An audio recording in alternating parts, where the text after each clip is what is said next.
السلام علیکم ورحمۃ اللہ وبرکاتہ۔ میں آپ حضرات کو ایک واقعہ سنانے جا رہا ہوں۔ نبی پاک صلی اللہ تعالی علیہ وسلم کی بارگاہ میں صحابی رسول آئے اور کہنے لگے، یا رسول اللہ صلی اللہ تعالی علیہ وآلہ وسلم، آپ کے پیچھے ہم سبھی لوگ پانچوں وقت جماعت کے ساتھ نماز ادا کرتے ہیں یا رسول اللہ، لیکن اس میں سے ابو ثعلبہ جو ہے وہ پانچوں وقت کی نماز تو جماعت کے ساتھ ادا کرتے ہیں لیکن دعا میں شریک نہیں ہو پاتے ہیں۔ وہ آقا کریم صلی اللہ علیہ وسلم نے ارشاد فرمایا کہ ٹھیک ہے، آج نماز کے بعد میں ابو ثعلبہ سے بات کرتا ہوں۔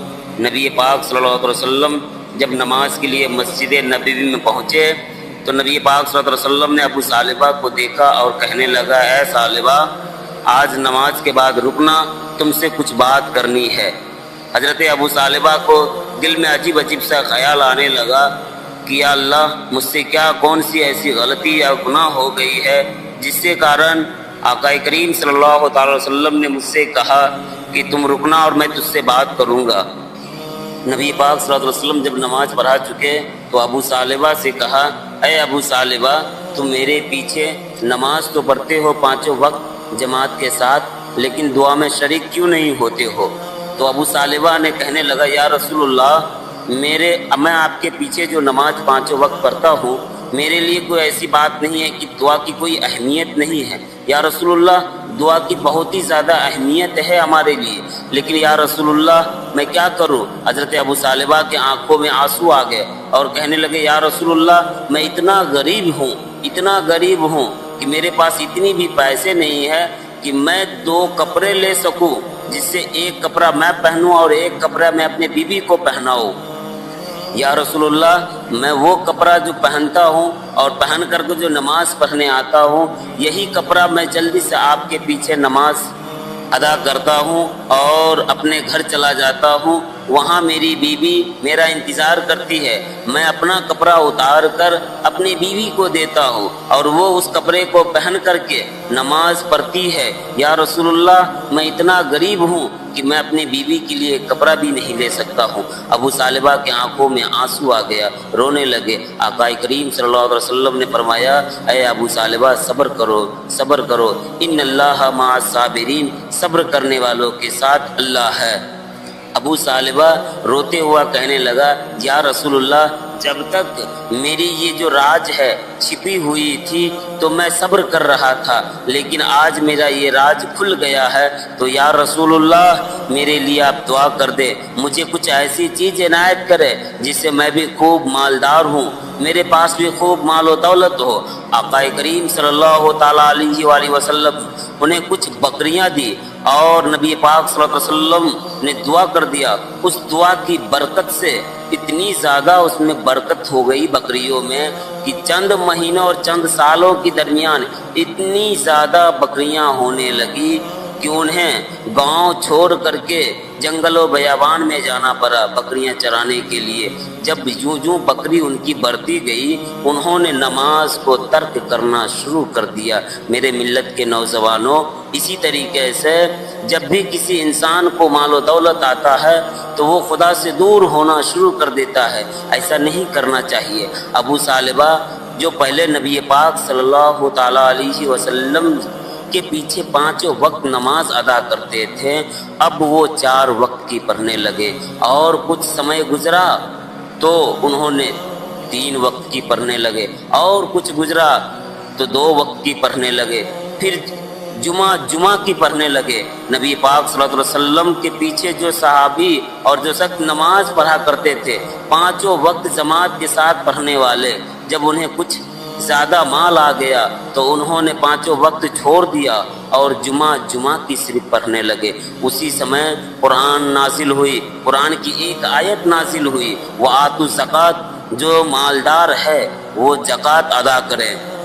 نبی پاک صلی اللہ علیہ وسلم نے ارشاد فرمایا کہ اے میرے چاہنے والوں، میرے صحابی، قرآن کی ایک آیت نازل ہوئی ہے، وآتوا الزکوٰۃ، جو مالدار ہے وہ زکوٰۃ دے، اپنی مالوں کو پاک کرے۔ تو نبی پاک صلی اللہ علیہ وسلم نے فرمایا کہ سبھی جو مالدار ہے ان کے پاس جا کر کے زکوٰۃ لو۔ اسی طریقے سے ابو ثعلبہ کے پاس بھی صحابی رسول کو بھیجے اور جا کر کے ابو ثعلبہ سے کہنے لگا، اے ثعلبہ تم مالدار ہو چکے ہو، اب قرآن کی آیت نازل ہو چکی ہے، وہ آتو زکوٰۃ، جو مالدار ہے وہ زکوٰۃ دیں۔ آقا کریم صلی اللہ علیہ وسلم نے انہیں بھیجا تھا، لیکن ابو ثعلبہ کا معاملہ یہ ہو گیا کہ وہ ادھر ادھر دکھنے لگے اور باتوں کو نبی پاک صلی اللہ علیہ وسلم نے جس صحابی کو بھیجے تھے ان کی باتوں کو وہ نظر انداز کرنے لگے۔ صحابی سمجھ گئے کہ یہ باتوں کو نظر انداز کر رہے ہیں، وہاں سے نکل کر آ گئے اور آ کر کے کہنے لگے، یا رسول اللہ میں نے ابو ثعلبہ سے تو کہا تھا لیکن وہ ادھر ادھر کی باتیں کرنے لگا اور اس باتوں پہ خیال نہیں کیا۔ نبی پاک صلی اللہ علیہ وسلم کی آنکھوں میں آنسو آ گیا اور کہنے لگا، اے ابو ثعلبہ میں نے تجھ سے کہا تھا نا تیرے لیے غریبی ہی بہتر ہے، تیرے لیے غریبی ہی بہتر ہے۔ آقا کریم صلی اللہ علیہ وسلم نے 3 بار اس سے کہا تھا لیکن ابو ثعلبہ نے نہیں مانا تھا۔ آج تیرا رسول اور تیرا خدا بھی تجھ سے ناراض ہو گیا۔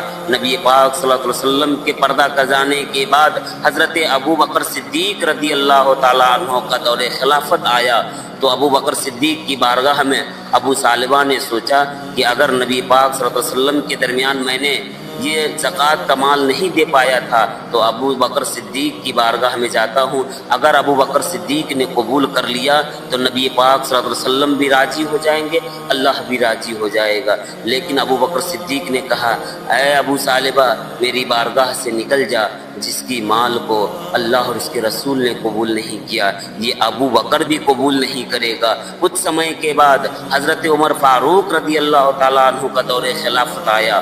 جب حضرت ابو بکر صدیق نے قبول نہیں کیا تو سوچی عمر فاروق کا دور آیا ہے۔ حضرت عمر فاروق کی بارگاہ میں جو ہی گئے، آپ تو جانتے ہیں ابو بکر صدیق رضی اللہ تعالیٰ عنہ سے زیادہ زلال میں رہنے والے حضرت عمر فاروق ہمیشہ تلوار کو لنگی رکھا کرتے تھے۔ جو ہی ابو ثعلبہ حضرت عمر فاروق کی بارگاہ میں حاضر ہوئے، حضرت عمر فاروق تلوار لے کر کھڑے ہو گئے اور کہنے لگے، اے ابو ثعلبہ میری بارگاہ سے نکل جا، جس کی زکوٰۃ کو اللہ اور اس کے رسول اور ابو بکر صدیق نے قبول نہیں کیا تو یہ عمر بھی قبول نہیں کرے گا۔ اب ابو بکر صدیق رضی اللہ تعالیٰ عنہ کے بعد حضرت عمر فاروق نے جب یہ بات کہہ دیا تو ابو ثعلبہ کے دل پہ عجیب سا پتھر ٹوٹ پڑا، عجیب سا بے چینی بڑھ گیا، دل گھبرانے لگا۔ ابو ثعلبہ مجنون بن گئے اور روتے ہوا ان کی بارگاہ سے نکلے، اتنے بے طرف اور اتنے بے قراری سے رونے لگے، رو رو کر کے وہ جنگلوں میں چلے گئے جہاں ان کی بکریاں رہا کرتی تھی اور ان کا کسی چیز میں دل نہیں لگتا، بکریاں ادھر ادھر چلی گئی۔ اب ابو ثعلبہ گھبرا گئے۔ کچھ سمے کے بعد ابو ثعلبہ اتنے روتے رہے کہ وہ اس دنیا سے چلے گئے، مر گئے۔ ان کی جنازے پڑھنے والے کوئی نہیں، ان کا کوئی کفن دینے والا نہیں، ان کو کوئی دفنانے والا نہیں۔ ابو ثعلبہ جو اتنے بے قراری کے عالم میں نکلے تھے ان کی موت ہو گئی اور نہ ہی کوئی جنازہ پڑھا۔ چیل کوے کی غذا بن گئی ان کی لاش۔ تمام چیل کوے جتنے بھی تھے سبھی اسے نوچ نوچ کر کے کھانا شروع کر دیے۔ میرے ملت کے نوجوانوں، جب اللہ نے آپ کو مال و دولت سے نوازا ہے تو خدا کی نیک راہ میں خرچ کریں، ورنہ لوگ تو آج یوں ہی عجیب عجیب سے خیالات میں جیتے ہیں، عجیب عجیب سی حرکتیں کرتے ہیں۔ میرے ملت کے نوجوانوں، یہ رمضان المبارک کا مہینہ اب شروع ہونے والی ہے۔